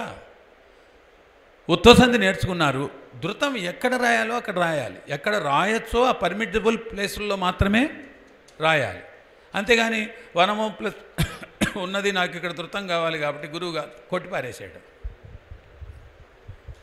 ఇలా రాయకూడదా అంటే వనము ఉన్నది అని రాయడం. ఇది సాధారణంగా పద్య కవుల్లో ఆధునికంగా గుంపుల్లో చూస్తున్నటువంటి, అవధానులు అని కాదు, గుంపుల్లో చూస్తున్నటువంటిది. అందుచేత అంటే నేను ప్రాథమికంగా నేర్చుకునే వాళ్ళు ఉన్నారు కానీ ఏళ్ళబట్టి నేర్చుకుంటున్న వాళ్ళు కూడా ఇలాగే రాస్తున్నారు. సమస్య అది, మనం అలా రాయకూడదు. అంచేత ఉత్వసంధిని మనం బతికించుకోవాలి, కాపాడుకోవాలి. ఈ సంధులు ఎందుకంటే అసలు మా ఇష్టం అంటే ఇందాకనే చెప్పాక మన భాషని ప్రమాణంగా బతికించుకోవాల్సిన బాధ్యత మన మీద ఉంది కాబట్టి ఈ సంధులో, శాస్త్రాలో, భాషలో మనం కనీసం నేర్చుకోవాలి అని చెప్పి, మన భాషని మనమే కాపాడుకోకపోతే యథేచ్ఛగా ఎడాగమాలు చేస్తాను, నాకు రాదు కాబట్టి ధృతాలు వేస్తాను అంటే అది మనం భాషని కాపాడుకునేప్పుడు నువ్వు కవిత్వం రాయడం మాడడం మంచిది అంటాం. అంత వాదానికి వస్తే ఏమిటంటే నమస్కారం పెట్టి మనమైనా పక్కకి ఎడతాం, లేకపోతే ఆయన మనకు కొంచెం మొట్టికాయలు వేసేటువంటి స్థాయి ఉన్నవాళ్ళు అయితే కనుక నువ్వు కవిత్వం రాయడం మానడం మంచిది అని చెప్తాం. అంతేగాని భాషని మార్చేసి ఎక్స్ప్రెషన్ని మార్చేసి ఆ రీతులన్నీ మార్చేసి ప్రాథమిక నియమాల్ని ఉల్లంఘించి కవిత్వం పేరుతో మనం రాసేదేముంది? దాంట్లో కవిత్వం ఉండాలి కదా, కవిత్వం అనేది ఉండాలి కదా. ఇది చాలా కీలకం. అంచేత మిత్రులారా, ఉత్వసంధి చేసి తీరవలెను. ఒకచోట రెండో చెప్పాడు ఆయన, ప్రథమేతర విభక్తి శత్రర్థ చువర్ణములందున్న ఉకారమునకు సంధి వైకల్పికముగానగు అన్నాడు. అది సంధి పరిచ్ఛేదంలో రెండోది. ఇది కూడా ఉత్వసంధి కిందకే వస్తున్నాం. ఉకారమునకు అన్నాడు కాబట్టి ఇక్కడ ఉకారమునకు అన్నాడు. నాకున్ ప్లస్ ఇచ్చే, నాకిచ్చే నాకునిచ్చే రెండు వస్తాయి. నాకిచ్చే అంటే నాకిచ్చే ఇవ్వడం కాదండో, మళ్ళీ స్పూన్ నాకు ఇవ్వడం కాదు. నాకిచ్చే నాకునిచ్చే 2 రూపాయలు అవుతాయి. వైకల్పికం అన్నాడు ఇక్కడ. వైకల్పికం అంటే 2 రూపాలు. ఒకటి సూత్రంలో చెప్పిన రూపం కూడా వస్తుంది, దానికి అదనంగా ముందరున్నటువంటి రూపం కూడా వస్తుంది. ఇది వైకల్పికం అంటే. అందుకని ఉత్వసంధిలో ఈ రెండే ప్రధానంగా చెప్పాడు ఆయన. ఇంకా 1-2 సందర్భాలనే తర్వాత చెప్పాడు, ఉన్నాయి కొన్ని, అవి తర్వాత చెప్పాడు. కాబట్టి నేను ఇప్పటికి ఇదే చెప్తా. ప్రథమ ఇతర విభక్తులు అంటే ప్రథమ కాకుండా మిగతా విభక్తుల్లో ఉండేటువంటి ఒక నిత్యం జరిగేటువంటి పనులలో ఉత్వం ఉన్నట్టయితే, మొదటి పదం చివర ఊ ఉంటే, దానికి అచ్చుపరమైతే అక్కడ 2 రకాలుగా వస్తుందండి అన్నాడు. ఇక్కడ ప్రథమ ఎందుకు అవాయిడ్ చేశాడంటే వాడు వనము అవి ఆల్రెడీ వచ్చేసాయి. ఇక్కడ వచ్చేసాయి. వాడు ప్లస్ ఉండే వాడుండే, ఆ వాడునుండే అంటే కొంచెం తేడా ఉంది. వాడు కూడా ఉన్నాడు అని అర్థం. ఇక్కడ యథేచ్ఛగా ఎందుకు ధృతం ప్రయోగించకూడదంటే అది మళ్ళీ వేరే సబ్జెక్ట్ అవుతుంది కాబట్టి అప్పుడు నేను చెప్పలే. వాడునుండే అంటే వాడు కూడా ఉన్నాడు అని అర్థం. వాడున్ ఉండెను అంటే వాడు కూడా ఉన్నాడు అని అర్థం. అంటే ఇంకోడు కూడా ఉన్నాడు, కానీ అది కాదు అక్కడ ఉద్దేశం. అక్కడ ఎవరున్నారు కాపలా? వాడున్నాడు, వాడును ఉన్నాడు అని అది అట్లా చెప్తే కనుక అది ఇంకో అర్థం వస్తుంది. అందుకని వాడు వనము ప్లస్ ఉన్నది, వనం ఉన్నది, గోవు ప్లస్ ఉన్నది, గో ఉన్నది, ఇట్లా అయిపోయింది. దుమువు అయిపోయింది అక్కడ. అందుకని రెండో తీసుకో. ప్రథమ ఇతర అంటే ద్వితీయ తృతీయ, ద్వితీయాదులకు నుగాగమం బగు అని వ్యాకరణంలో సూత్రం ఉంది. ద్వితీయాదులకు నుగాగమం బగు, ద్వితీయాదులకు నుగాగమం బగు, అది తత్సమ పరిచ్ఛేదంలో వస్తుంది. కాబట్టి మిత్రులారా, ద్వితీయ నుంచి సప్తమి దాకా ఉండేటువంటి విభక్తులకు మనం న్ అనేది తగిలించుకోవచ్చు. గుర్తుపెట్టుకోండి బాగా, ఇది అవధానాలకి పూరణానికి భలే పనికి వస్తుంది. న్ అనేది తగిలించుకో. ద్వితీయ నుంచి సప్తమి దాకా ఉండే విభక్తిలో ఉత్వం ఉన్నట్టయితే, ఉత్వం లేకపోయినా ఎక్కడైనా తగిలించుకోవచ్చు. ద్వితీయాదులకు నుగాగమం బగు ఎక్కడైనా తగిలించుకోవచ్చు. ఇక్కడ నేను ఉత్వసం చెప్తున్నాను. ధృతం వస్తుంది. అయితే కయి పట్టి యొక్కలకు నుగాగమంబు లేదు. ఇది మళ్ళీ అమెండ్మెంటు. కయి పట్టి యొక్కలకు నుగాగమంబు లేదు అంటే కయిన్ పట్టిన్ యొక్కన్ అని ఉండదు. గుర్తుపెట్టుకోవాలి బాగా. కయి పట్టి యొక్కలకు నుగాగమంబు లేదు. ఇది ప్రత్యేకంగా అమెండ్ చేశాడు మళ్ళీ సూత్రం. ఇక మిగతా వచ్చినట్టయితే నిన్, నీని నిన్ అనొచ్చు. కు ఉంది కున్ అనొచ్చు. లో ఉంది లోన్ అనొచ్చు. అందు ఉంది అందున్. నా ఉంది నన్ అనొచ్చు. అలాగే వచ్చాయి ఇవి. మనం చిన్నప్పుడు టెక్స్ట్ బుక్స్లో ఇది నేర్చుకునేవాళ్ళం. అందున్ నన్ సప్తమి విభక్తి అన్నిటికీ ధృతాలు చివరి ఉంటాయి. కిన్ కున్ యొక్క, యొక్కకు ఉండదు, యొక్క పట్టి లేదు కదా. కిన్ కున్ యొక్క లోన్ లోపలన్ అని చదువుకున్నాం కదా. అసలు లోపల నిన్, నున్, లన్, కూర్చి, గురించి ఇవి తర్వాత చేర్చారు. కూర్చి గురించి విభక్తులు. నిన్, నున్, లన్ అన్నాను చూడండి, ఇవి విభక్తులు. నీ, ను, ల. దానికి ద్వితీయాదులకు నుగాగమంబోగు సూత్రం చేత ధృతం వస్తే నిన్ను, నన్ను, లన్ల అయ్యాయి. అలాగే కొరకున్ కై, కైకి లేదని చెప్పాక కై పట్టి యొక్కలకు నుగాగమంబు లేదని చెప్పా. కొరకు విభక్తి, దానికి ఇన్ చేరిస్తే కొరకున్ అవుతుంది. ఇది దీని మర్మం. ఈ కొరకున్ మీరు చదివారంటే కొరకు అనేది విభక్తి తెలియాలి, దీనికి ద్వితీయాదులకు నుగాగంబగు అనేటువంటి సూత్రం తెలియాలి, కొరకున్ అని అవుతుందనే స్వరూపం తెలియాలి. యొక్క ఎందుకు లేదంటే కై పట్టి యొక్కలకు నుగాగమం లేదని చెప్పాడు కాబట్టి సూత్రం ఉన్నది చెప్పాడు ఆయన, ఆ సూత్రం ప్రకారం కాదు. ఇప్పుడు ఎక్కడికి వస్తున్నా? ప్రథమేతర విభక్తి శత్రర్థ చువర్ణములందన ఉకారమునకు సంధి వైకల్పికము. ఇప్పుడు 1-2 ఉదాహరణలు చెప్పి ఇంకో సంధి కడతాను. నా కొరకున్ ప్లస్ ఇచ్చే ఒక ఉదాహరణ, ఇది కూడా ఉత్వ సంధి. నా కొరకున్ ప్లస్ ఇచ్చే అన్నప్పుడు ఎప్పుడైనా సరే తెలుగు భాషలో 2 అచ్చుల మధ్య ధృతం ఉంటే, 2 అచ్చుల మధ్య కనుక ధృతం ఇరికి ఉంటే, అక్కడ సంధి జరిగితే ఆ ధృతం లోపించాలి. అది నియమం.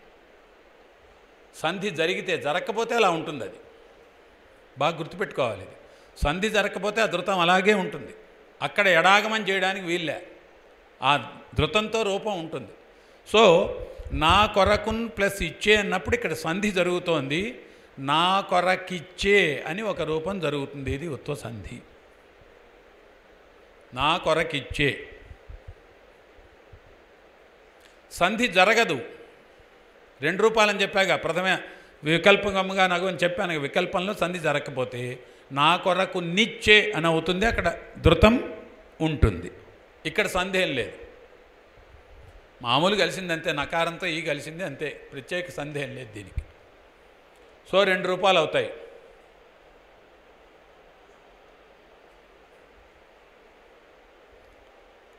నీకున్ ప్లస్ ఉన్నది అన్న, ఏదో ఉదాహరణలో తోచినవి చెప్తాను.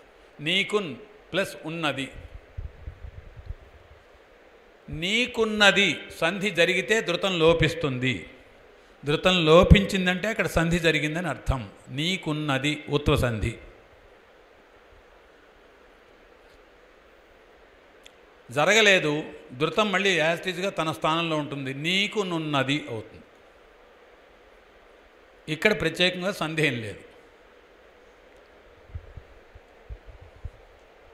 మిత్రులారా, మిమ్మల్ని ఎక్కువ గందరగోళానికి గురి చేయకుండా ఇక్కడతోటి ఉత్వ సంధి ఆపుతున్నాను. మరికొన్ని ఆయన యాడ్ చేసినవి రేపు చెప్తా. కురు, చిరు, కడు, నడు, నిడు శబ్దంబుల రడల కత్సు పరంబగునప్పుడు, కర్మధారయంబునందుత్తున కత్సు పరంబగునప్పుడు, అవన్నీ మళ్ళీ కురు ప్లస్ ఉసురు, కుట్టుసురు ఉంది, నిడు ప్లస్ ఊర్పు, నిట్టూర్పు అక్కడ ఉన్నాయి. అవి వాటి గురించి రేపు చెప్తా, ఎందుకంటే కన్ఫ్యూషన్ అవాయిడ్ చేయడానికి. ఇప్పుడు ప్రధానంగా ఉత్వ, ప్రధానంగా ఇత్వ, ప్రధానంగా అత్వ చెప్తున్నాను. అమెండ్మెంట్స్ రేపు చెప్తాను. ఇక్కడ దాకా దాదాపుగా ఉత్వ సంధి అయినట్టండి. సో స్థూలంగా చెప్పుకుంటే, సాధారణంగా చెప్పుకుంటే, సర్వసాధారణంగా ఉత్తు ఉంటే, మొదటి పదం చివర ఉత్తు ఉంటే, దానికి ఏదైనా అచ్చుపరమైతే అక్కడ సంధి వచ్చి తీరుతుంది. మిత్రులారా, దీనికి అనుబంధంగా 2, ఎడాగమం చెయ్యొద్దు, జరగదు, ఎడాగమం రాదు. వస్తే గిస్తే ధృతం వస్తుంది. యథేచ్ఛగా ధృతాలు పెట్టకండి. ఈ కండిషన్స్ చెప్తే ఇక్కడ కంక్లూడ్ అవుతుంది. పద్యం రాసేటప్పుడు గణం కోసమో, లఘువు కోసమో, గురువు కోసమో యథేచ్ఛగా ధృతాలు పెట్టకండి. అర్థం మారుతుంది, భాష సంధి అందం చెడుతుంది. చెప్పానుగా, రాముడు నున్నాడు అనకండి. ఇక్కడతోటి ఉత్వ సంధిని నేను క్లోజ్ చేస్తున్నా. ఇన్ బ్రీఫ్ మీకు పరిచయం చేస్తున్నా. రెండోది ఆయన ఏమొచ్చాడంటే ఇత్వ సంధి వచ్చాడండి. ఇత్వ సంధి ప్రధానంగా వికల్పం, ప్రధానంగా కొన్ని చోట్ల నిత్యంగా కూడా వస్తుంది. ఇత్వ సంధి ఆయన చెప్పిన మొట్టమొదటి సూత్రం ఏంటంటే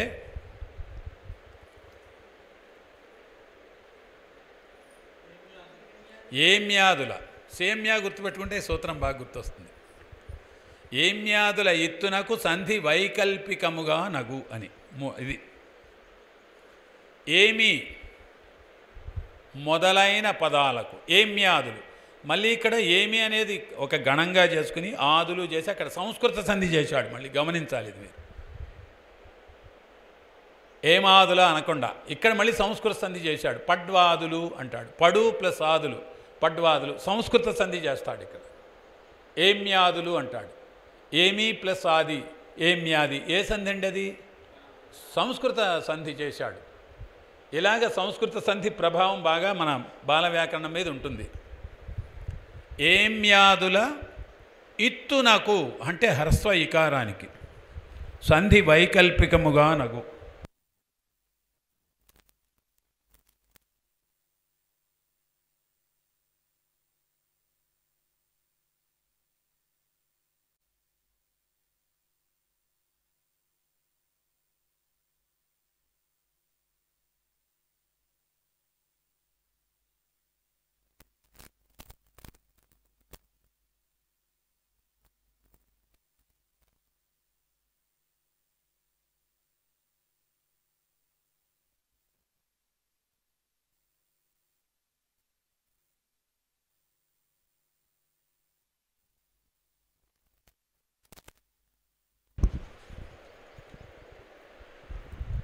సూత్రం ఏమిటి? ఏమ్యాదుల ఇత్తునకు సంధి వైకల్పికముగా నగు.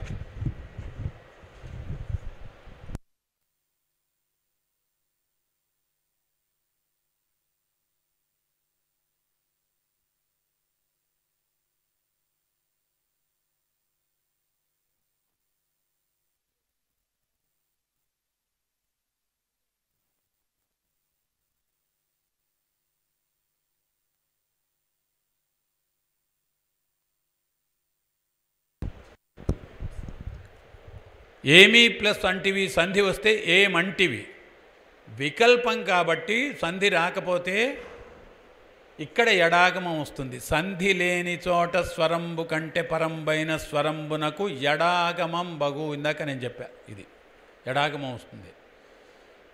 ఎప్పుడైనా తెలుగులో రెండు సంధులు, రెండు అచ్చులు కలిసినప్పుడు సంధి రాకపోతే మధ్యలో యా అనేది ఒకటి ఆగమంగా వస్తుంది. ఇది ఎడాగమము. ఎట్ అంటాం, టకారం పోతుంది, యా మిగులుతుంది. ఎడాగమం అంటాం.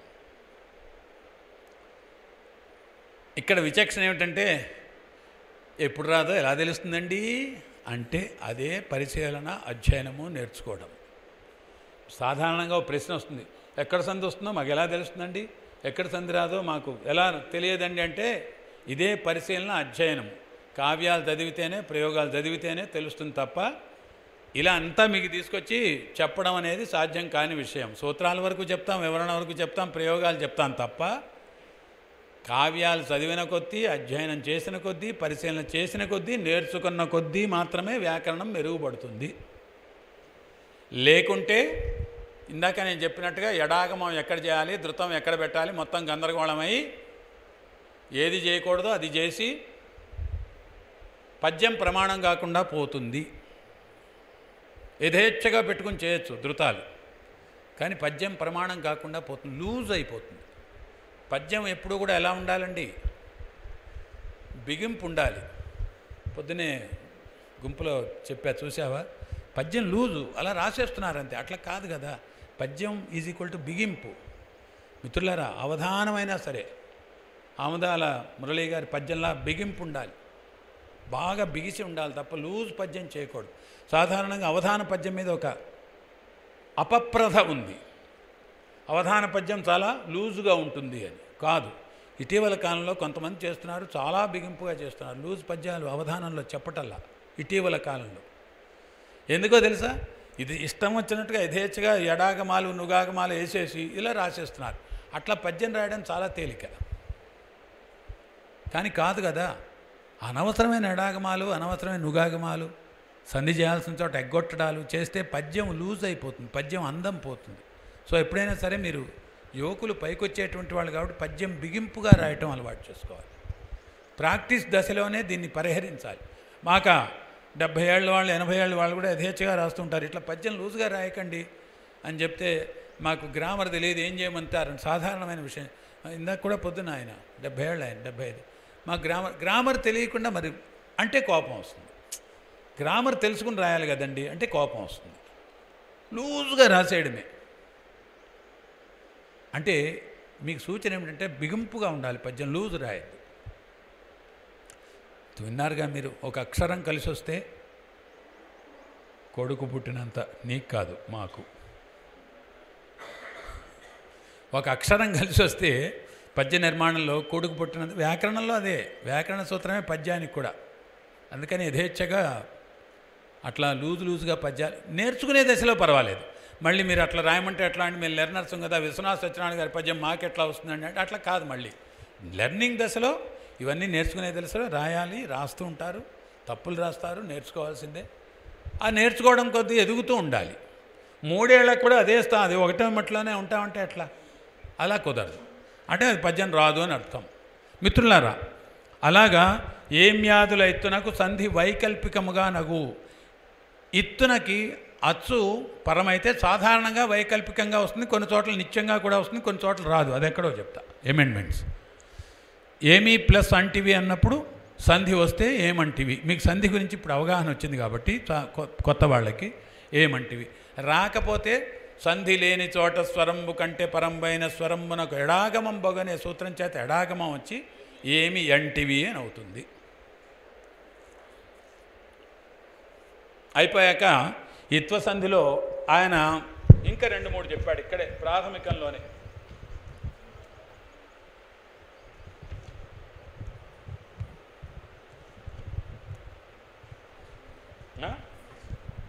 చెప్పు. సంధి లేని చోట స్వరంబు కంటే పరంబైన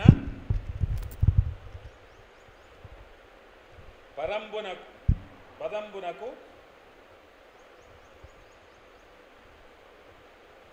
ఎడాగమం బగు.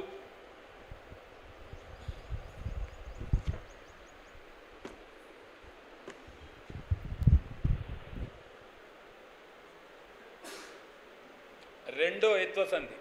ఇత్వసంధిలో 4 వస్తాయి. రెండో ఇత్వసంధి క్రియాపదంబులందిత్తునకు సంధి వైకల్పికముగా నగు.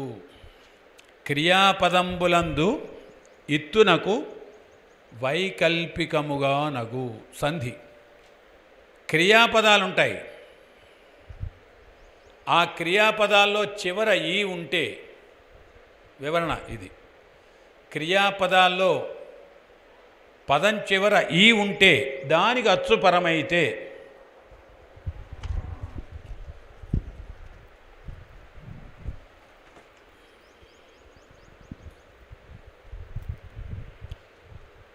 సంధి వికల్పంగా వస్తుంది. ఈ ఉదాహరణలు ఇందులో చెప్దామనే నేను తీస్తున్నాను. అమ్మా, వచ్చిరి ప్లస్ అప్పుడు, వచ్చిరి ప్లస్ అప్పుడు,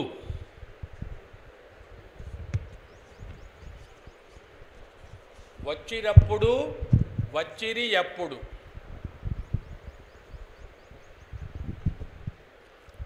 వచ్చిరి ప్లస్ అప్పుడు అన్నప్పుడు వచ్చిరప్పుడు సంధి వస్తే, సంధి రాకపోతే వచ్చిరి ఎప్పుడు. ఇదేమిటి? మళ్ళీ సంధి లేని చోట స్వరంబు కంటే ఎడాగమం. వచ్చితిమి ప్లస్ ఇప్పుడు, వచ్చితిమి ప్లస్ ఇప్పుడు. వచ్చితిమి క్రియాపదం ఈ ఉంది, ఇప్పుడు.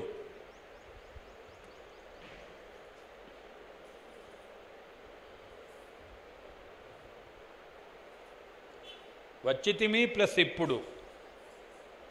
బహుశ్రద్ధగా రాస్తున్నాడు పిల్లవాడు. వచ్చితిమి ప్లస్ ఇప్పుడు. అసలు లాస్ట్ ఇయర్ క్లాస్ చెప్పనిచ్చాడా, కూర్చున్నాడా, ఎట్లా దడ ఆడించాడు. చాలా బాగా నేర్పావమ్మా, వెరీ వెల్ డిసిప్లిన్డ్. అలా ఉండాలి. లాస్ట్ ఇయర్ కూడా ఉండాలి. నేను అప్రిషియేట్ చేశాను, నీకు గుర్తుందో లేదో, ఇలాగే ఉండాలి అడుగుతూ అని. కానీ అసలు పాఠం జరగనివ్వకుండా ఎన్ని ప్రశ్నలు వేసేవాడో క్రితం సంవత్సరం. పాఠం జరగనిచ్చేవాడుగా, అన్ని ప్రశ్నలు వేసేవాడు. వాడు బుర్ర అది మిషన్. A1 AI. ఇప్పుడు వెల్ మేనేజ్డ్ అండ్ డిసిప్లిన్. కాకపోతే ఒకటే, పెద్దవాళ్ళకి నమస్కారం పెట్టడం ఒకటి రావాలి పిల్లలకి, అది బాగా నేర్పాలి. ఇప్పుడు ఏ తరాలకి లేదు, ఇంక్లూడింగ్ మా సంతానం. పరిచయం చేస్తే ఏమిటో ఎట్లా అంటారు, ఓ నవ్వుతారు. ఎక్కడి అమెరికా నుంచి వచ్చిందో ఏమో తెలియదు ఇది నాకు, కానీ ఏమిటో ఓ నమస్కారం పెట్టడం మన పెద్దలు అనగానే. అసలు మా ఫాదర్ అయితే కేకలేసేవారు. ఇప్పుడు మనం మన్ని వాళ్ళు కేకలేస్తారు. కొంచెం తేడా అంతే. ఏంటి అంచేత ఈ సంస్కారం నేర్పాలి. నమస్కారం అంటే కాళ్ళ మీద పడక్కర్లా, పడితే సంతోషం, అది గౌరవం. దాన్ని పడమని మేము చెప్పాం ఎట్టి పరిస్థితిలో. నమస్కారం పెట్టాలి, అదొకటి రావాలి. నవ్వుతూ పలకరించాలి. ఓకే, ఎక్కడి నుంచి వచ్చాం? ఇది అయిపోయిందండి. ఇది ఇంకొకటి చెప్పాడు ఆయన, మధ్యమ పురుష. అయిపోయింది. వచ్చితిమి ఇప్పుడు, వచ్చితిమి ఇప్పుడు, ఎడాగమం.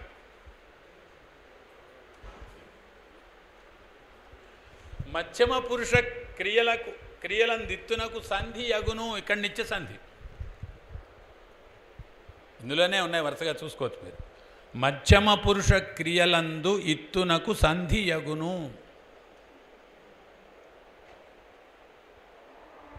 అవును,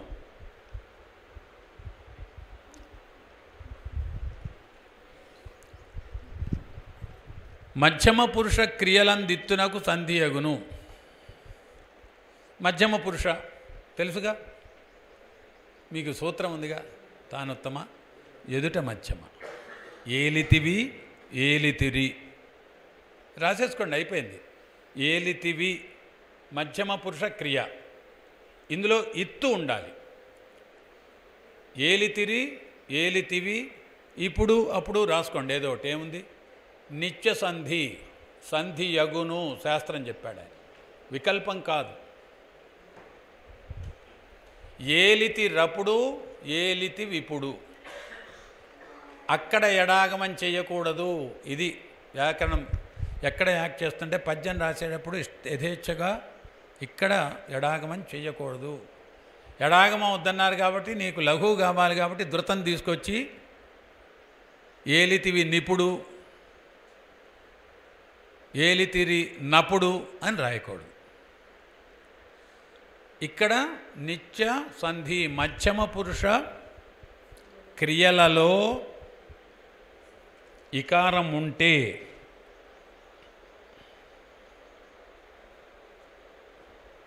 దానికి సంధి వస్తుంది. మళ్ళీ ఇక్కడ చిన్న సూక్ష్మం చెప్పాలండి, దానికి వెడతాను తప్పదు. ఉత్వసంధి నిత్యమా కాదా?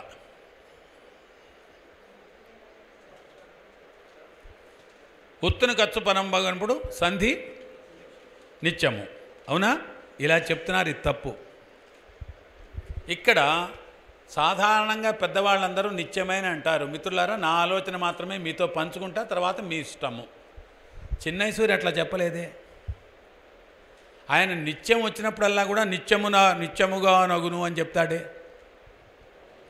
బాగా ఇది క్లీన్గా అబ్జర్వ్ చేయాలి మీరు యువత. ఏమో రేపు మీరు వ్యాకరణం మీద పరిశోధన చేస్తారేమో తెలియదు కదా, కానీ అలా చెప్పలేదు ఆయన. ఎందుకో నిత్యముగా నగును అని చెప్పలేదు. అన్ని చోట్ల చాలా చోట్ల నిత్యమైనప్పుడు నిత్యముగా నగును అని చెప్తాడు.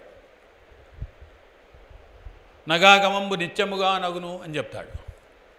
నిగాగమం నిత్యముగా నగును అని చెప్తాడు. నగాగమ బాధనార్థము అని చెప్తాడు. ఎందుకయ్యా నిగాగమం నిత్యముగా నగును అన్నావు? నిత్యం ఎందుకన్నావు ఇక్కడంటే నగాగమ బాధనార్థము అంటాడు. షష్ఠీ సమాసంబులందు ఉకార రుకారంబులకు నగాగమంబగు అని సూత్రం. రామునకును అనాలి, రామునకును అనాలి. కూకి ముందర నా రావాలి ఎప్పుడు కూడా. నికిని అయినా ఉండాలి, నకును అయినా ఉండాలి. అది లేకుండా ఉండకూడదు. అది ఎప్పుడైనా మళ్ళీ చెప్పుకుందాం. ఇప్పుడు ఎక్కడ చెప్తున్నా నేను, ఇక్కడ నా ఆలోచన ఏమిటంటే ఎందుకు నిత్యముగా నగును అనలేదు. నా ఆలోచన మాత్రమే చెప్తున్నా, ఎక్కడా లేదు. పెద్దలందరూ నిత్యమనే చెప్తారు వ్యాఖ్యానాల్లో కూడా. ఎందుకంటే తర్వాత రెండో సూత్రంలోనే వికల్పముగా నగును అని చెప్పాడు కదా.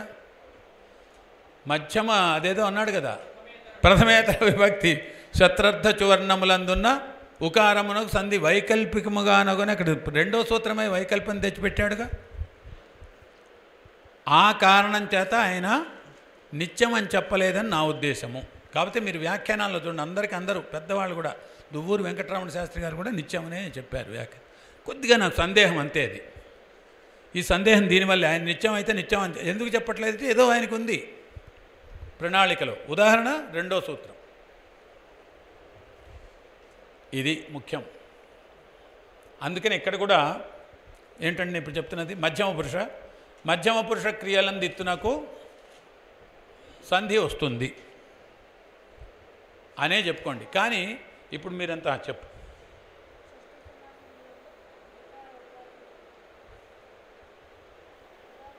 ఉకారుకారంబులకు కువర్ణంబునకు కాదు అది కాదు, షష్ఠీ సమాసం కాదు, తీసే కొట్టే. కువర్ణంబునకు ఉకారుకారంబులకు కువర్ణం పరమైతే నగాగమం వస్తుంది, అలా రాసుకో. అరుకారాలకు కువర్ణం పరమైతే నగాగమం బగు. తర్వాత చెప్తాడు దీనికి వేరే చోట చెప్పి నిగాగమం నిత్యముగా నగు అంటాడు. ఇది నిత్యం ఎందుకంటే నగాగమ బాధనార్థము అని చెప్తాడు. రామునికిని అవుతుంది దానివల్ల, అందువల్లే రామునికిని అనే రూపం అవుతుంది. ఇది ఇక్కడ అయిపోయిందండి. సో ఇక్కడ ఇకార సంధిలో చూసారా ఇంత, అందుకనే ఆయన ఉకార సంధి ముందవి నెమ్మదివి తీసుకుని ఇక్కడ ఎక్స్టెండ్ అవుతోంది. అత్వసంధికి వెళ్ళేసరికి ఇంకా ఎక్కువ శాస్త్రం. తర్వాత త్వార్థంబైన ఇత్తునకు సంధి లేదు, ఇది చాలా ఇంపార్టెంట్. చాలా చోట్ల ఇది తప్పు చేస్తున్నారు. త్వార్థంబైన ఇత్తునకు సంధి లేదు. ఈ పైన సంధి యగును అని ఎట్లా చెప్పాడో అక్కడ నిత్య సంధి చెప్పి కాంట్రడిక్టరీగా కింద సంధి రానిది చెప్తున్నాడు. త్వార్థము అంటే భూతకాలిక అసమాపక క్రియ త్వార్థము. త్వార్థం అంటే భూతకాలిక అసమాపక క్రియ, చేసి, వచ్చి, చూచి, వెళ్ళి, తిని, అంటే జరిగిపోయిన దాంట్లో పాస్ట్ టెన్స్లో సమాప్తం కాని పూర్తి కాని క్రియలు, వాటిని త్వార్థము అంటారు. త్వార్థము మీరందరూ తెలుసు కాబట్టి రాసుకోండి. ఆ త్వార్థంలో ఇత్తు గనక ఉంటే, ఇత్తు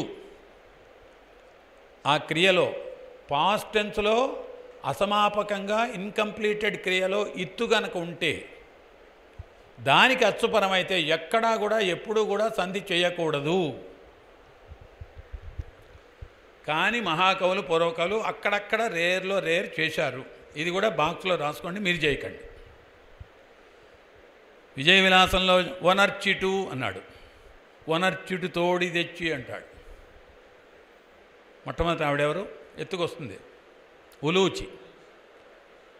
వనర్చిటు తోడి తెచ్చే అంటాడు.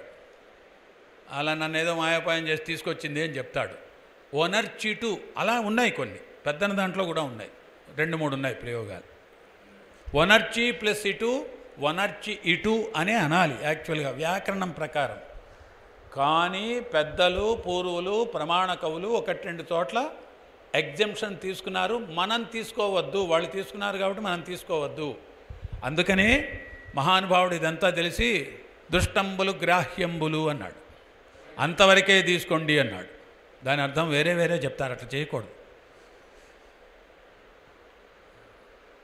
కదా. దుష్టంబులు గ్రాహ్యంబులు నువ్వు అంతవరకు తీసుకో. నన్నయ్య కవిల అన్నాడుగా, కపిల గడ్డము కపిల కన్ను అన్నాడుగా. నేను కూడా ఆ సమాసాలు వేస్ట్ చేస్తానంటే చెల్లదు, అప్రమాణం అవుతుంది. పూర్వకవులలో ప్రయోగాల్లో కనపడేది దృష్టంబు గ్రాహ్యం, కనపడింది అంతవరకే తీసుకోండి అని. అంతేగాని కనపడిందల్లా మీరు చేయండి అని కాదు, అది మళ్ళీ తప్పుదారి పడుతుంది. బాగా తప్పు పట్టకూడదు. ఎక్కడి నుంచో వస్తున్నాను నేను. త్వార్థ సంధి, త్వార్థ ఇకార సంధి ఎప్పుడు కూడా నిషేధం అండి, చేయకూడదు. ఎడాగమమే రావాలి. ఎప్పుడైతే సంధి రాదో ఎడాగమం వస్తుంది. అక్కడ చేసి ప్లస్ ఇప్పుడు, చేసి ఇప్పుడు అనాలి. తిని ప్లస్ ఇక్కడ, తిని ఇక్కడ కాదు, తిని ఇక్కడ అనాలి. ఎడాగమం చేసి తీరాలి సంధి రాని చోట.